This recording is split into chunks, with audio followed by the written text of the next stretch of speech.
We shouldn't be racing Lamborghinis or anything like that. We already did that, so that's checked That's off checked the off. list. So no doing 140 miles an hour or anything. Highway 54 had proved treacherous for some. Oh, this ain't cool. I'm gonna skip my breaks, I'm gonna make mistakes. I'm gonna skip my breaks, I'm gonna make mistakes. I'm gonna skip my breaks, I'm gonna make mistakes. Look at the beautiful stars, I wanna drive a faster car.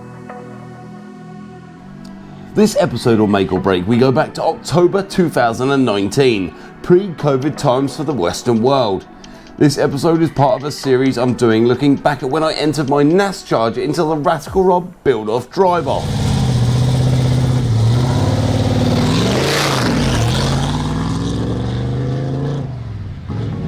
The road never ends, it's me and my friends. These are the good times. And I'm feeling like I could go on forever. And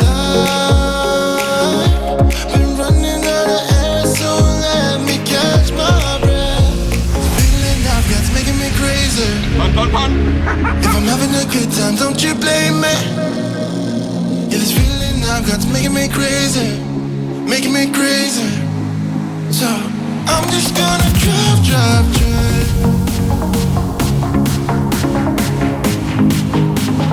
I'm just gonna drive.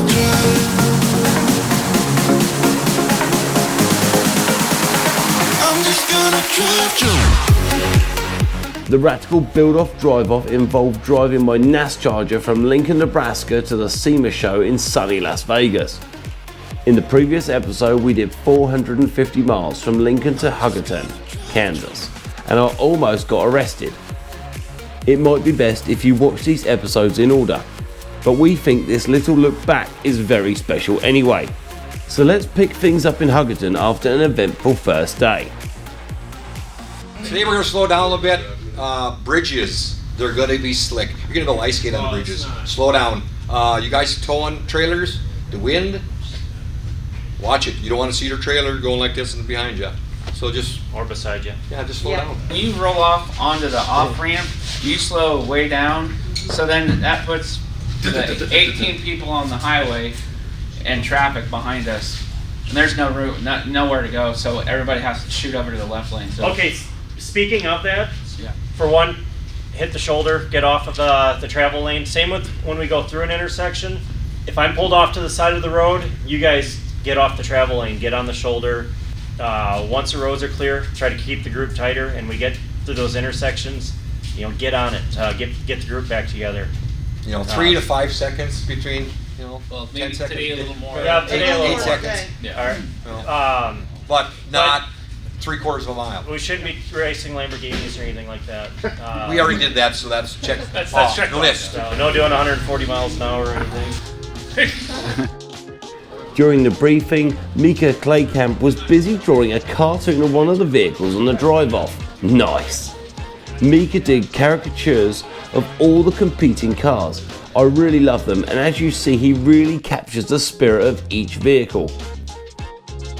You don't see that every day. We've put links to Micah's social media in the description below. Take a look when you get a chance. He's a very talented chap.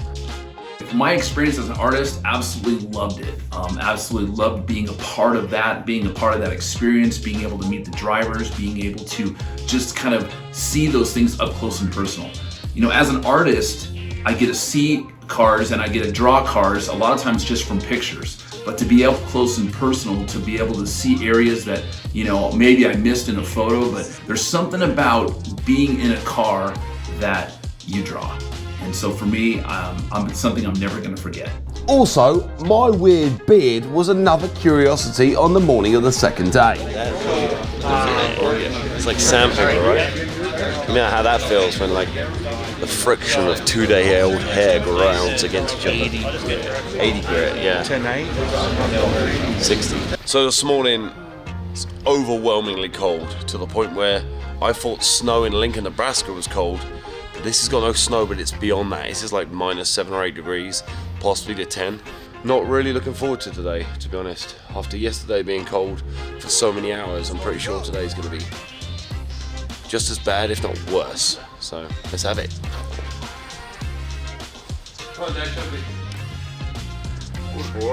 Let's go, Lark.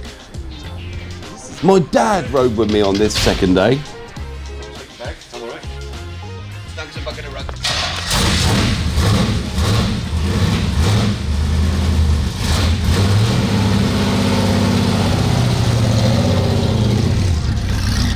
Time to fill up before starting the first leg of the 265 miles scheduled for this day.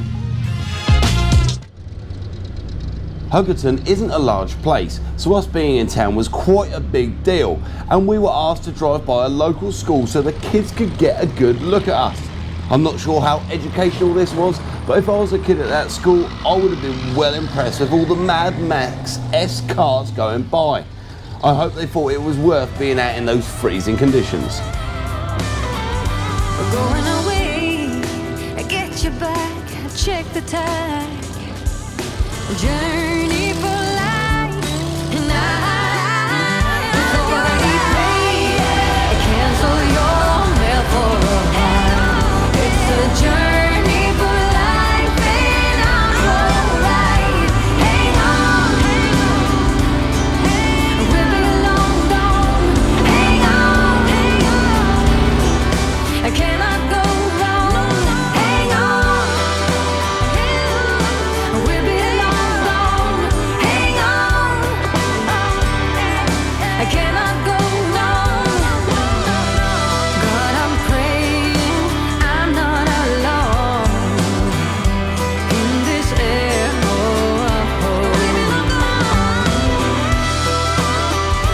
Journey for life, alright.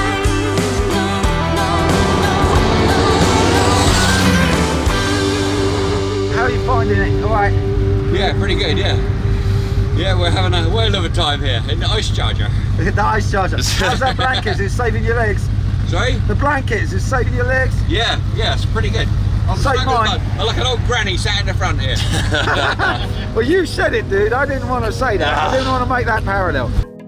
By the way, special thanks to Cobra Seats and Schroff Racing. Throughout this amazing adventure, I knew that I could push the car to the limit, knowing that I was safe in that seat. And not just safe in the seat, held into the safe seat with these amazing harnesses. So thank you very much. Then we had the excitement on day 2 with the ice in Dalhart and icy roads and all the people out of the US and out of New Zealand and Australia with no heat and wrapped up in blankets and toques and mitts, just trying to make it through the day without freezing to death. It's a very memorable day. Hey, day 2, there were so many things going on.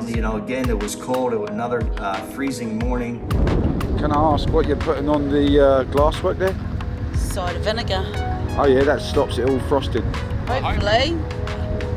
It has so far. You get up, most of the cars didn't have heat. We didn't have heat. It was tough. And you're still, or at least me, I was still worried about the car freezing up. I had ice on the front of my carburetors, so I didn't know if it would keep running. The transmission, I was a little worried about. Day 2, you start to get a little more confident in what's going on. You get to see the program and how it's working. So if you saw the first episode we released about the RATICAL build-off drive-off, you'll know that the NASCharger doesn't have any windscreen wipers. So the prospect of more sleet and snow spelt danger in big red letters to me. Definitely far from ideal for a V8 monster with no traction control or ABS. -9. Is it really? We're stupid, aren't we? Absolutely. We should have bought the ice charger. They're not really tired. How cool would that have been? What my dad has referred to twice now is that in the online auction for the Fast and Furious arena shows, I could have gone for the iconic ice charger, not the original car that Dom drives in the first episode, the normal Toretto Dodge Charger.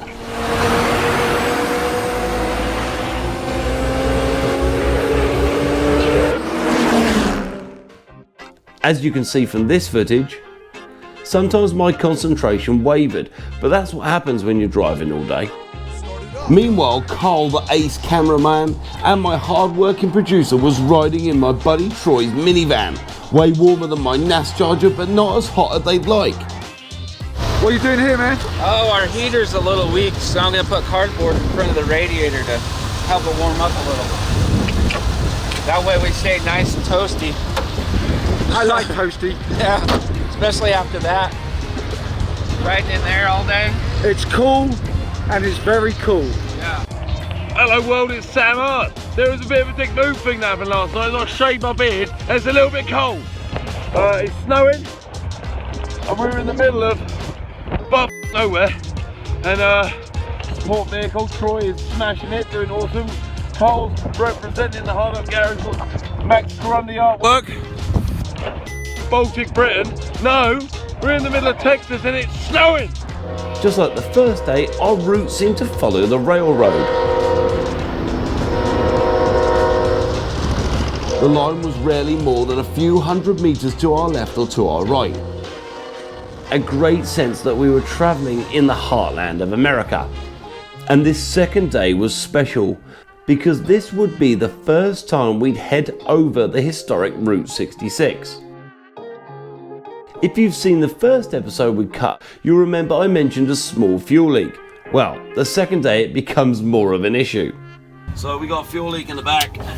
So priorities, sort it out quick.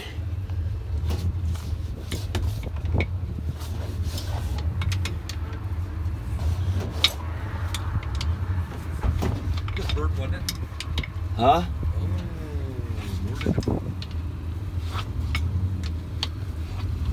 Loose connection sound or what? No, the pipes.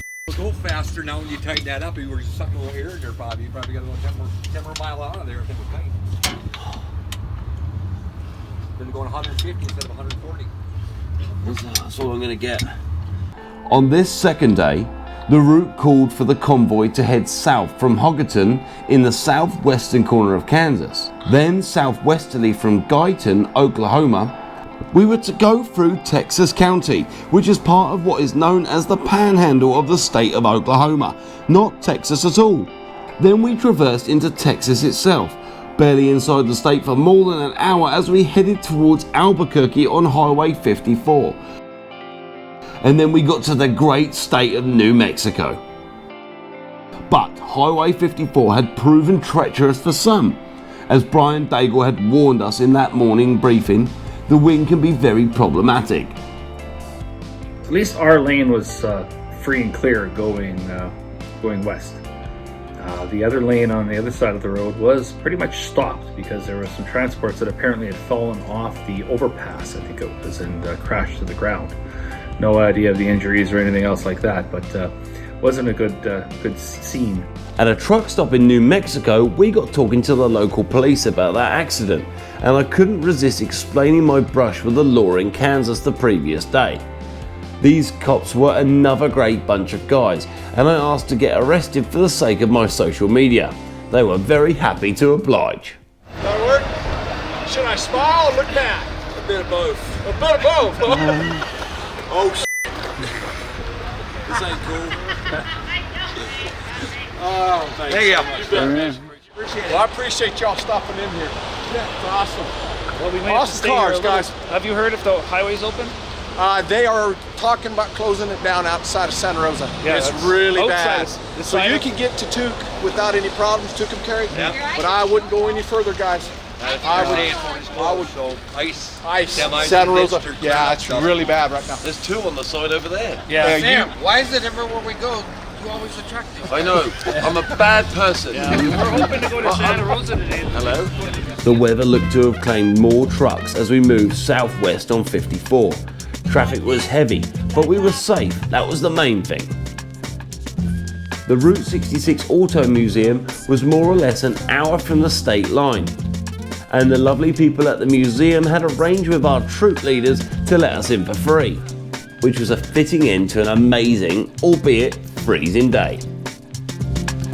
Big like this, big like that, big like this, big like that. Yes, I is big like Barabbas now. Big like that. discovered a salamander under a Chevy. That's cool, isn't it? You don't get that in museums in London.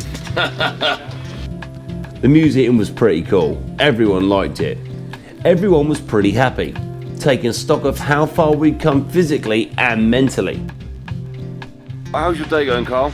My day is going really well because I tested the new toy that I have, the 360 degree Insta X1 or 1X, and it looks bloody brilliant. I think Mr. Sam Hard will be masturbating over some of the shots later. We're going to have to beat that, Karl, because Yes, you we were are. naughty. Yeah, I shouldn't say that. Look, you see, this is what happens when I wear your logo. I start swearing, and You turn into a who knows, country I might boy. grow a beard. Turn around, let me see It might the- take let me me see your- about 4 years to do what you've done. But You like this bit? No, Sam, I don't. But when did you ever listen to me? Never. I'm trying to be your style guru, and look at me. There's a lot of style to admire. Karl Baumann, susceptible to advertising. This still has no common sense. It's true. I'm bad with common sense. Very proud of you, man. So how do you think the car went? Dude, the car looks awesome, sounds even better. It's brilliant, man. The reaction to it has been fantastic. I mean, you must be very proud. I filmed it, and I think I helped move a heavy thing on a jack. You did awesome, man. And that was all I physically did with your car. It was enough, it was enough, it was enough. Yeah. No, mate, it's all good. It's all good. What's your favourite, man? That white Fugitive. Why? It just has the look. Troy was particularly happy. The minivan had impressed him. Great driving, Troy. Thank you. We made it in one piece. I don't know if the tires are ready to fall off. The door rubbing the tire. And these are trailer tyres, right? Yep, trailer tires. And then when you open the door, going down the road, they're rubbing the door. We're sacrificing rubber for art. Oh, it's just hitting plastic.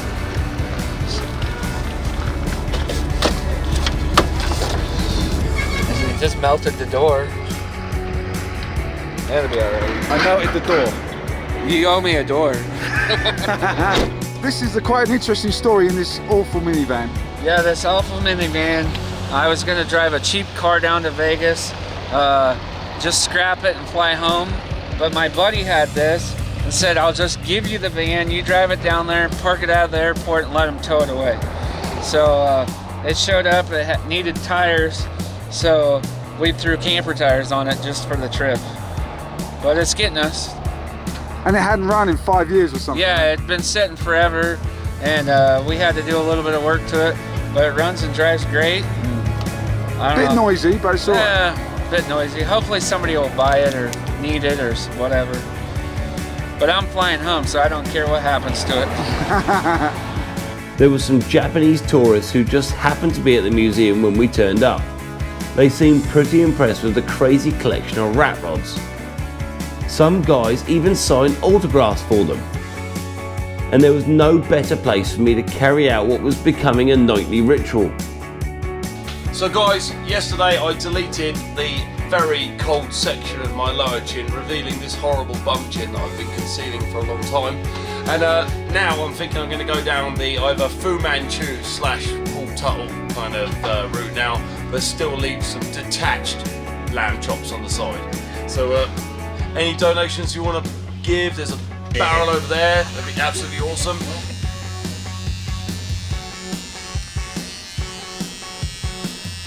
Alright, you got a spot right there. That's my mole, pal. Yeah, well, you need to cut it off.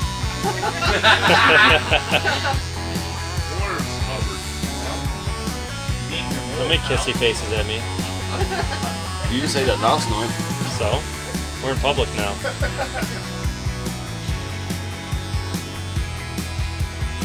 So I think that looks completely stupid. What do you reckon? Hell yeah! How awful is that? It's hideous. Thank you, everybody. Say something interesting. Well, today I have gone from being an idiot to also looking like an idiot. There's plenty more action to come from this Ratical Rod drive off to SEMA and then from SEMA itself, so keep a track on our new releases. At the moment, we're releasing at least one video a week on a Wednesday, but sometimes we'll be doing more. Keep an eye on our social medias for that. Look at beautiful stars. I wanna drive a faster car. So guys, my tip of the day is another one, a very weird and wonderful one. Did you know, okay, that some manufacturers team up with other manufacturers to replicate the vehicle themselves, just with a different logo? That way a company can get more vehicles on the road, but share the manufacturing process with another brand, as in the Vauxhall Vivaro and the Renault Traffic. There's also a Fiat variation too.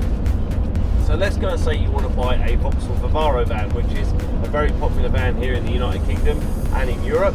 And that vehicle is costly to repair. So let's say the clutch on that vehicle is £1,000, including the dual mass flywheel. Well, when you're going to go and drive that van, you want to put your foot on the clutch. As you lift it up slightly, you're looking for a very slight vibration, like a pop, pop, pop, pop, pop, and you'll be able to feel it through your clutch pedal. And those clutches can be very, very expensive. But remember guys, that vehicle was made in 3 different makes and models. So you may find that a Vauxhall Vivaro clutch may be very, very expensive, but a Renault Traffic clutch may be a lot cheaper. Do your research when buying a vehicle, because what it might find, or what you might find, is that different vehicle brands, parts may be cheaper. Therefore, in the long run, if you're going to buy a vehicle with a slight issue, have a ring around, get some prices for the parts, and see if it's financially viable.